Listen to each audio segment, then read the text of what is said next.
In the summer of 1839, a foreign schooner accidentally sailed along the shores of the United States and transformed the federal courts into a forum for an explosive national debate.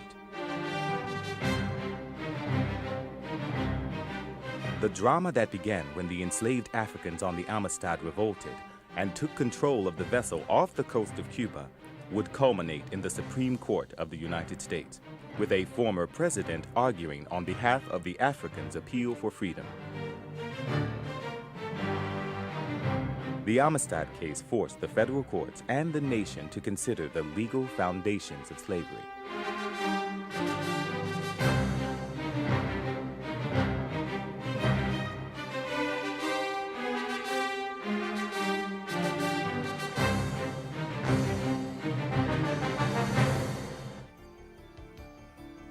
For several weeks in the summer of 1839, newspapers along the Atlantic coast reported sightings of a mysterious schooner supposedly commanded by African pirates. Late in August, the crew of the Navy brig Washington spotted a badly damaged vessel in Long Island Sound and a shore party trading with local residents along the New York coast. When the naval officers boarded the Amistad, they were embraced by two Spanish men pleading for protection from a group of African men whom they had purchased as slaves in Cuba, but who had taken control of the ship. The crew of the Washington took custody of the Amistad and the 42 Africans on board. They towed the schooner to New London in Connecticut, a state where slavery was legal, rather than to a port in New York, where slavery had been abolished. Under the law of salvage, anyone who rescued a ship from danger was entitled to a portion of the value of the ship and its cargo. Once in port, the commanding officer of the Washington contacted the federal marshal and requested a hearing in the U.S. District Court for Connecticut in order to file a claim of salvage. He and the crew intended to submit a claim for rescuing the Amistad and its cargo, including the enslaved Africans.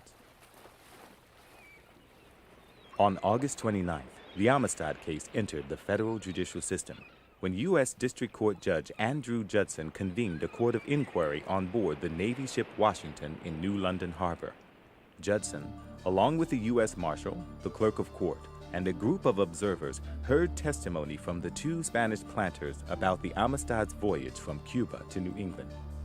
The planters, Jose Ruiz and Pedro Montes, testified that each had purchased a group of slaves in Havana, then chartered space on the Amistad to carry the slaves to plantations along the coast of Cuba. Several nights out of Havana, the enslaved men freed themselves, and in their struggle to take command of the ship, killed the captain and his cook. The leaders of the revolt forced Ruiz and Montes to sail the ship in the direction of the rising sun and West Africa. But each night, the Spaniards shifted course to the north and west in hopes of encountering another ship. Nearly 2 months later, the Amistad reached Long Island Sound, desperately short of food and water. One of the enslaved Africans on board the Washington during the inquest was a young man, Singbe Piye, who would become better known as Sinke. He spoke neither English nor Spanish and could not testify at this court session. But Sinke was recognized by the court officers as the leader of the Africans on the Amistad. Reporters at the hearing commented on his composure, characteristic of true courage. Sinke's presence dramatized the unique character of this case, a case that resulted from the actions of enslaved Africans, and in which these African captives would appear in courtrooms to assert their right to freedom. Judson moved the court to the Amistad itself in order to hear testimony from Antonio, a slave who served as cabin boy to the slain captain. Antonio recounted what he had witnessed the night of the revolt, and in the Amistad's hold, crowded with the Africans in custody, he identified those who had led the revolt along with Sinke. After hearing the testimony, Judge Judson ordered the U.S. Marshal to hold the adult Africans in custody in a New Haven jail. He also ordered that Antonio and 3 young girls purchased as slaves in Cuba be held in custody to serve as witnesses. The testimony revealed both criminal and civil questions. Judson referred the criminal questions to the U.S. Circuit Court for the District of Connecticut and set a date for the U.S. District Court to hear the sailors' salvage claim. The Judiciary Act of 1789 established both district and circuit courts for the federal judicial system. Among the powers granted to district courts was the authority to hear cases involving maritime commerce and the trade laws of the new nation. In the Amistad case, the Connecticut District Court would be responsible for hearing all property claims related to the ship and its cargo. Circuit courts, which operated from 1789 to 1911, were also trial courts that exercised jurisdiction over most federal crimes, over disputes between citizens of different states, and over all but the smallest cases in which the federal government was a party. They also heard some appeals from the district courts. The circuit court in Connecticut would consider the U.S. Attorney's charges of murder and piracy on the Amistad. Circuit courts had no authorized judgeships of their own, so the district judge and a justice of the Supreme Court presided over them. Each of the 9 Supreme Court justices was assigned to a regional circuit and spent much of the year traveling to the circuit court sessions in that circuit. This practice was known as circuit riding. The circuit justice for Connecticut was Smith Thompson, a New Yorker appointed to the Supreme Court in 1823 by President James Monroe. During the 3 weeks between the initial inquest and the sessions of the district and circuit courts, the Amistad case became the subject of a growing national debate on slavery. Led by wealthy merchant Lewis Tappan, a group of anti-slavery advocates in New York recognized the opportunity to build national support for the abolition of slavery in the United States. These abolitionists had found the case they were looking for to challenge the laws of slavery in federal court. Tappan and his associates formed a committee to represent the jailed Africans. In a newspaper appeal to Friends of Liberty, they asked for donations in order to employ interpreters, lawyers, and whatever else it took to secure the rights of the Africans. The Abolitionist Committee called upon Yale College linguistics professor Josiah Gibbs to give the captives a voice in the upcoming court proceedings. Gibbs learned some basic phrases from the captives and then searched the docks of New York, hoping that an African sailor could serve as a translator. Within a week, Gibbs met 2 sailors from West Africa's Mendi region, which the abolitionists soon learned was the home of the African captives on the Amistad. While the abolitionists organized their legal strategy, the Spanish ambassador to the United States, citing a treaty between the 2 countries, requested that the ship and cargo, including the alleged slaves, be returned without any payment for salvage. The administration of President Martin Van Buren decided to enter the case on the side of the Spanish planters and ship owners. Van Buren, a Democrat, faced a difficult bid for re-election in 1840 and was determined not to anger Southern slaveholders who supported the Democratic Party. The president preferred to deal with the Amistad as a diplomatic problem and let the Secretary of State, John Forsyth, manage the administration's response to the case. Forsyth instructed the U.S. Attorney in Connecticut to take whatever steps were necessary to keep the Africans in federal custody and ready for transfer to Spanish authorities. Preparations for the court proceedings took place against a backdrop of intense public curiosity about the case, and especially about the Mendi captives. Newspapers throughout the country debated questions of federal jurisdiction and the law of piracy. Even popular entertainment capitalized on the interest. Within a few days of the original inquest, a New York theater presented a play called The Long, Low Black Schooner.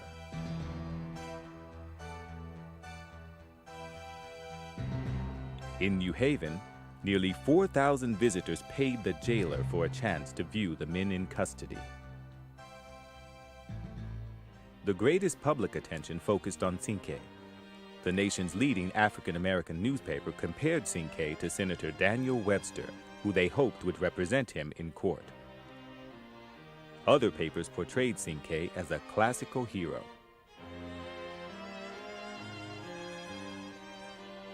At the same time, racist newspapers presented vicious accounts of his supposedly savage nature. After the translators arrived in New Haven, newspapers printed articles about the Mendy's families, their occupations, and accounts of their enslavement. A broad public soon recognized the men held in custody as distinct individuals devastated by the cruelties of the slave trade. The Circuit Court convened in the State House in Hartford, Connecticut on September 17, 1839. Sitting in the Senate chamber, the court first impaneled a grand jury to hear testimony regarding the U.S. Attorney's indictment of the Mendy on charges of murder and piracy. When the grand jury asked for instructions from the bench, Circuit Justice Smith Thompson ruled that no federal court had jurisdiction over an act that occurred on a foreign vessel at sea.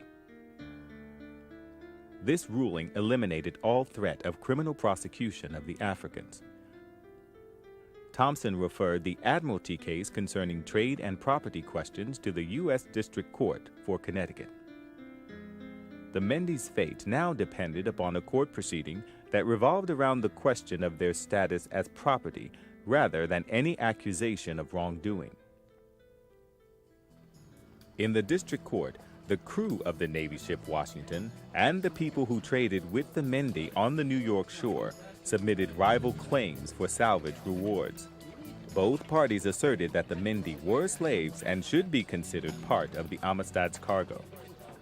Claims for recovery of slave property were submitted by the planters who had purchased the Mendy and by the heirs of the cabin boy Antonio's owner.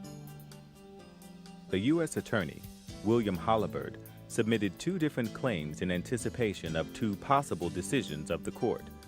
If the court determined that the Mendy were slaves and the property of Spanish planters, the federal government's attorney asserted that they should be delivered to agents of the Spanish government.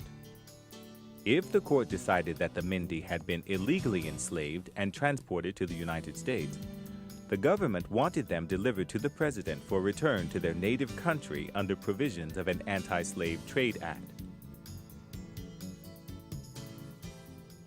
In an admiralty proceeding with no jury, determination of the district court case rested solely with Judge Andrew Judson.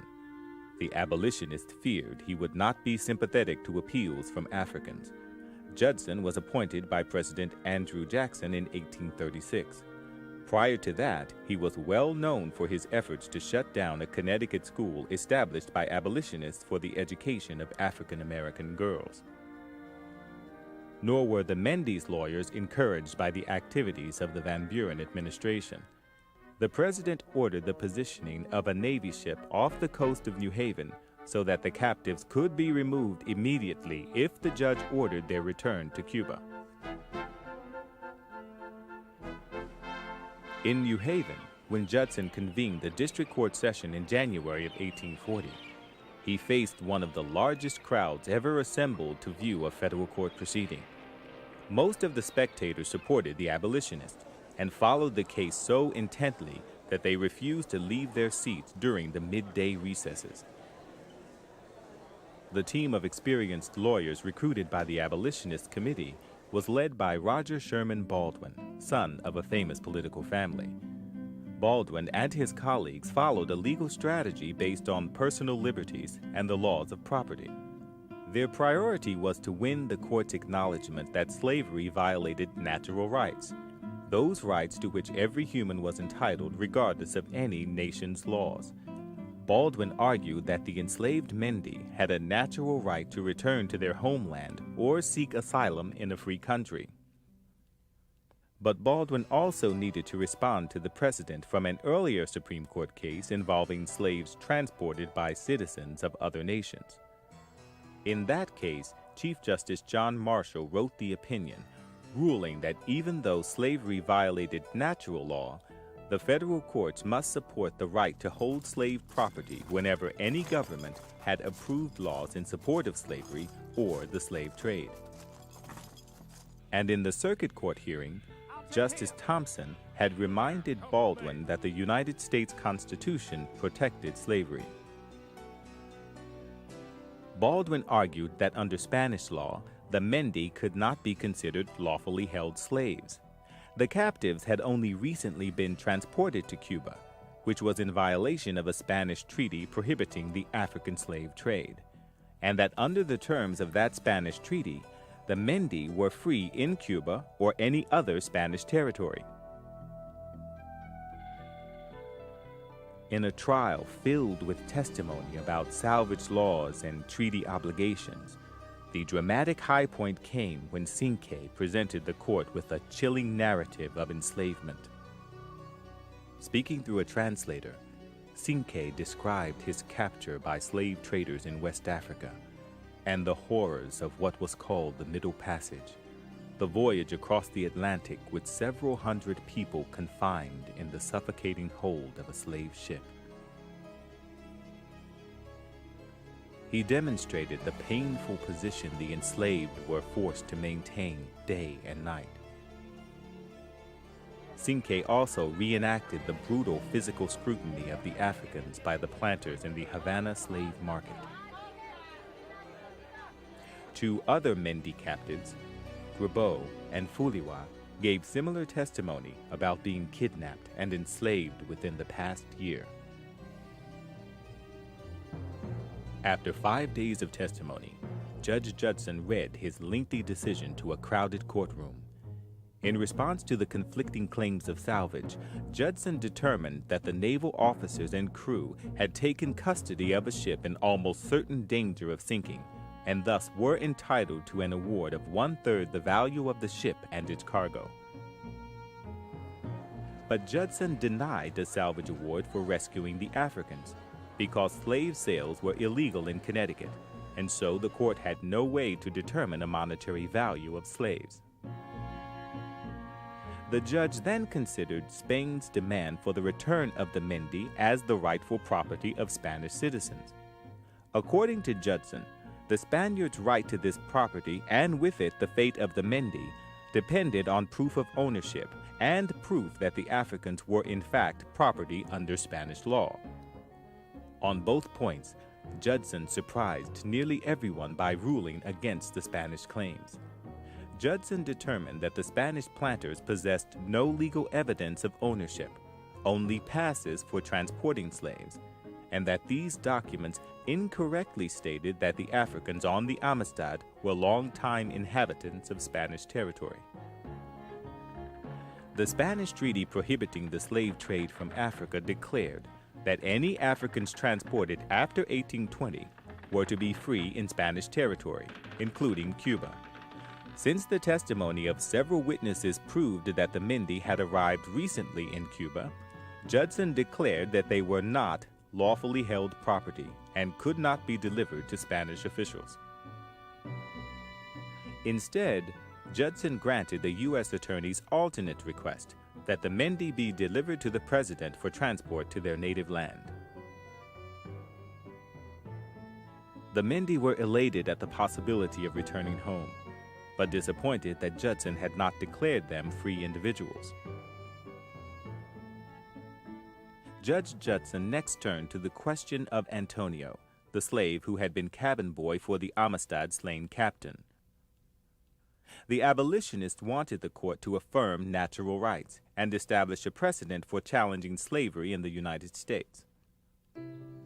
But their hopes collapsed when Judson ruled that because Antonio was born in Spanish territory as a slave, he was the legal property of the captain and must be delivered to the Spanish government along with other Spanish property.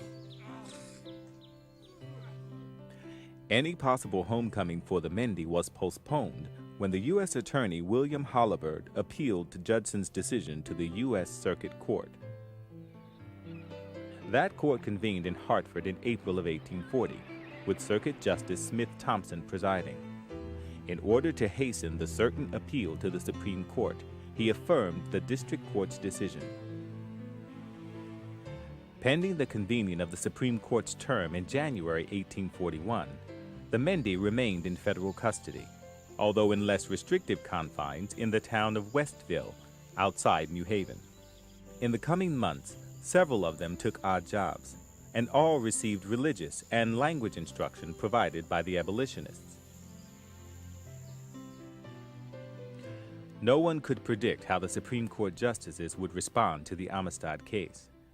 The majority of the 9 justices were slaveholders, among them Chief Justice Roger Taney. In the few previous cases dealing with slavery, the Supreme Court had protected the institution as it existed in the United States, but the court had strictly enforced the prohibition on the foreign slave trade. Anticipation about the deliberations were further heightened when former President John Quincy Adams joined the group of lawyers representing the Mendi.